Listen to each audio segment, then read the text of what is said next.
June 18th, 2024, St. Louis, Missouri. A teenager is running footsteps, pounding breath, breaking officers shouting, "Drop the gun." But there is a problem. The gun they are shouting about isn't in his hands. Seconds later, gunfire tears through the night. 5 shots into a 17-year-old boy running away, one to the head, and in that moment a story is born. Not the truth, a story. Police say he turned. They say he pointed. They say they feared for their lives. But the camera, the one thing that does not panic, does not lie, does not forget, tells a different story. Recording. Get off the ground now! Drop the gun! Drop the gun!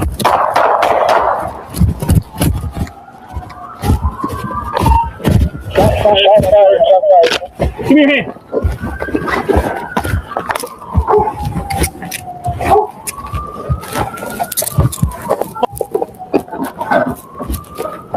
Okay.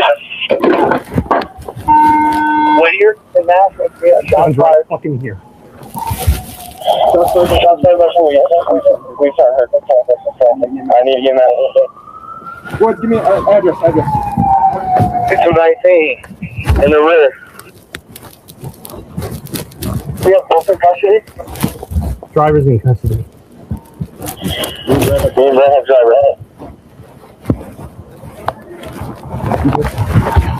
Is everyone okay? All officers are accounted for, unharmed. Subject down in the rear, 4219.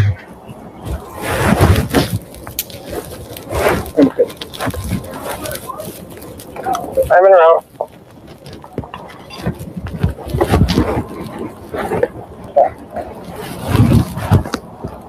Dispatch to anti-crime. Is everything okay? Do you need the district to respond? Right now, everything's okay. Just the EMS up there. Hey, come here. Me, I did. Okay. Yes, sir. We'll start EMS. Right here. Do you need the district? Okay. In still pocket, so right there. How many times did he hit? Like 2 or 3. I think 3.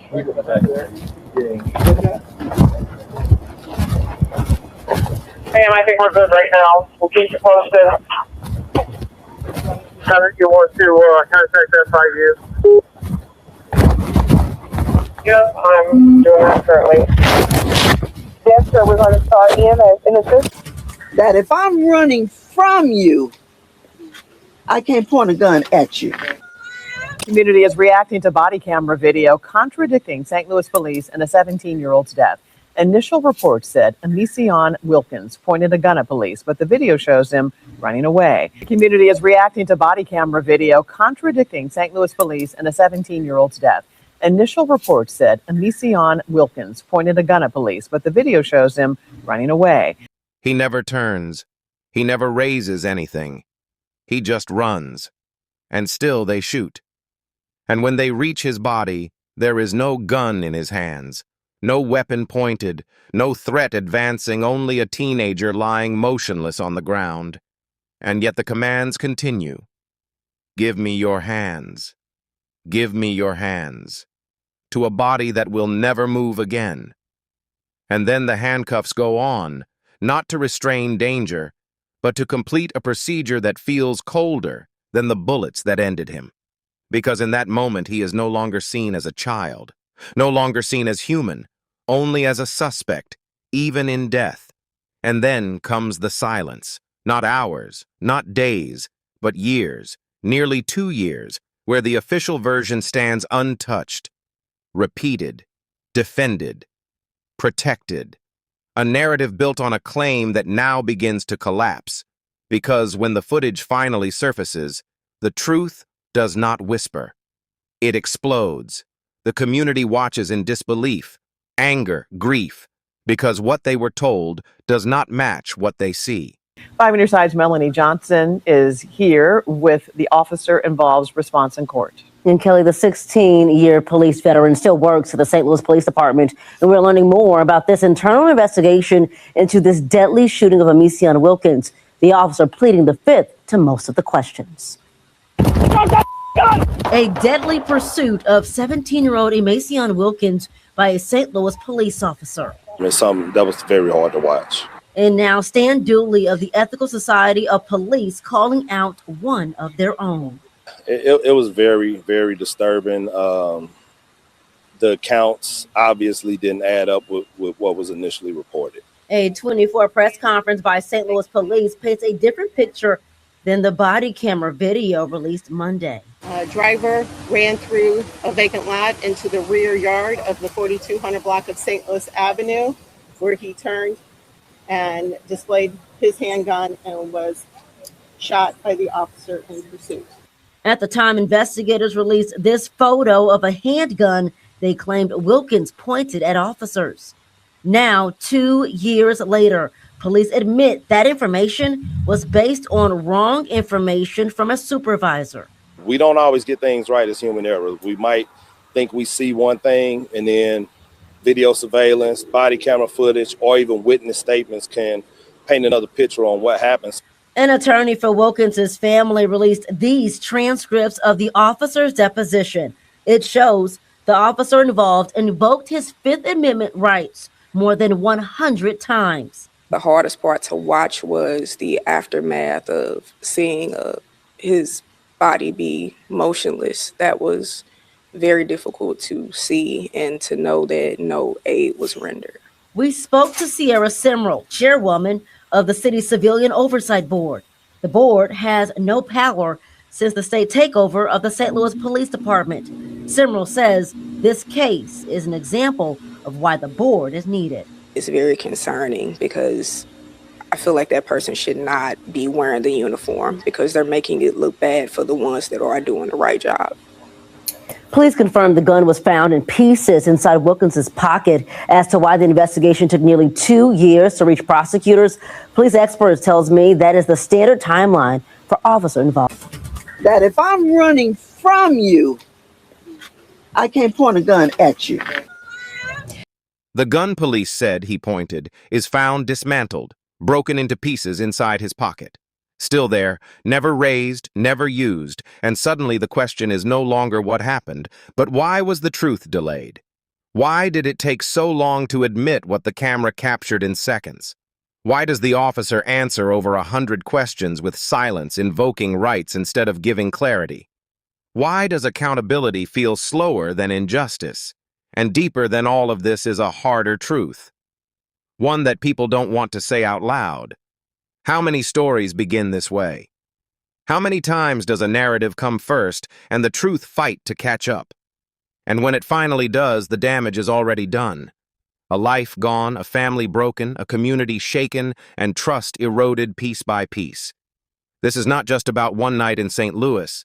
This is about a system that is questioned every time the facts change after the headlines.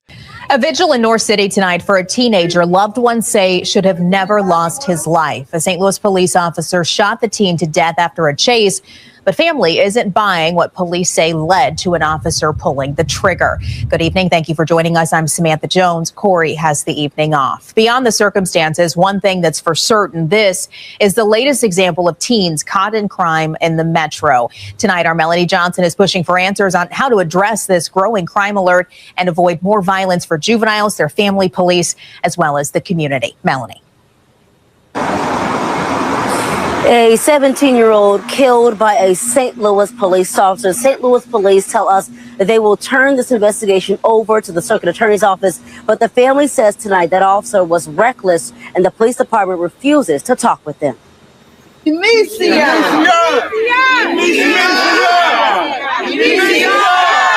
A balloon released for the teenager who just turned 17 last month, Emicion Wilkins. The McClure High School student was shot and killed by St. Louis police Tuesday near Whittier and Maffitt. My question is, how can I be running forward with a gun on you and take 5 bullets in my back? And I need those questions answered. Investigators tell First Alert 4 the teen pointed this gun at them as he tried to get away from officers after being stopped in a stolen SUV. His mom and dad say that was not worth a death sentence. All they had to do was say freeze. He would have stopped because he wasn't trying to die. And I just want justice for my son. Ain't nobody gave me no answers. In a statement, St. Louis PD says, quote, they will take every effort to uphold the sanctity of human life, avoid escalation, respect the value and worth of all persons, and seek peaceful resolutions. Deadly force is to be employed only in the most extreme circumstances and when all lesser means of force have failed or could not be reasonably employed. Those words not being followed, according to his grandmother. And for you to just do my grandson like you did, I feel that was so wrong. It's procedures when people run from the police office.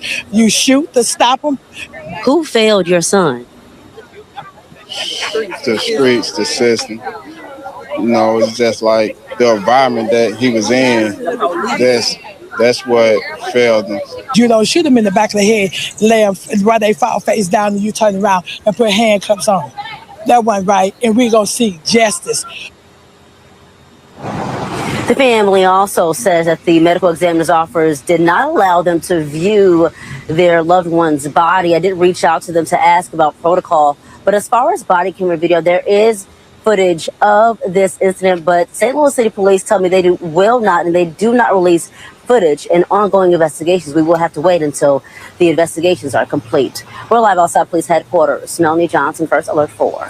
Every time footage contradicts authority, every time justice feels delayed. And for the family, there is no rewind, no second chance, only a name, a memory, and a fight for answers that should have come from the beginning. And now the question turns to you when you strip away the statements, the reports, the explanations, and you look only at what is seen, what is real, what is undeniable. What do you believe happened? Was this fear or failure? Was this confusion or something far more troubling? And if the video was never released, would the story ever change? This is where your voice matters. This is where silence becomes part of the problem. Speak on it, share it, question it. Because the truth should not take years to be heard and justice should not depend on whether a camera is watching.